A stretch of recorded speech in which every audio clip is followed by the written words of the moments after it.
America ഉൾപ്പെടെയുള്ള രാജ്യങ്ങൾ ഭീഷണിയുമായി രംഗത്തു വന്നതോടെ ഏതു വെല്ലുവിളികളെയും നേരിടാൻ തയ്യാറെടുക്കുകയാണ് കിം ജോങ് ഉൻ. രാഷ്ട്രശില്പി കിം ഇൽ സുങ്ങിന്റെ 105-ാം ജന്മദിനത്തിൽ രാജ്യതലസ്ഥാനത്ത് സൈനിക പരേഡുമായി അമേരിക്കയ്ക്ക് മുന്നറിയിപ്പ് നൽകുകയാണ് ഉത്തര കൊറിയ. പരേഡിനെ അഭിവാദ്യം ചെയ്തുകൊണ്ട് പ്രസിഡന്റ് കിം ജോങ് ഉന്നും പ്യോങ്യാങ്ങിലുണ്ട്. ഉത്തര കൊറിയയുടെ സൈനിക ശേഷി വെളിപ്പെടുത്തുന്ന പരേഡിൽ അത്യാധുനിക ആയുധങ്ങൾ പ്രദർശിപ്പിക്കുന്നു. അന്തർവാഹിനിയിൽ നിന്ന് വിക്ഷേപിക്കാവുന്ന ബാലിസ്റ്റിക് മിസൈൽ, ഇതിൽ തന്നെ ആണവായുധ ശേഖരം ഘടിപ്പിക്കാവുന്ന സാങ്കേതികവിദ്യയുണ്ട് എന്ന് സ്ഥിരീകരിക്കാത്ത റിപ്പോർട്ടുകളുണ്ട്.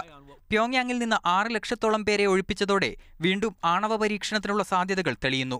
യുഎസിന്റെ ആവർത്തിച്ചുള്ള മുന്നറിയിപ്പുകൾ അവഗണിച്ച് അണുപരീക്ഷണം എന്ന നിലപാടിൽ ഉത്തര കൊറിയ ഉറച്ചു നിൽക്കുന്നതോടെ യുദ്ധം പൊട്ടിപ്പുറപ്പെട്ടേക്കാമെന്ന മുന്നറിയിപ്പ് നൽകുകയാണ് ചൈന. പ്രശ്നങ്ങളുടെ ഗൗരവം കണക്കിലെടുത്ത് ബന്ധപ്പെട്ടവർ അതീവ ജാഗ്രത പാലിക്കണമെന്ന് ഉത്തര കൊറിയയുടെ ഏക സഖ്യകക്ഷിയായ ചൈന പറഞ്ഞു.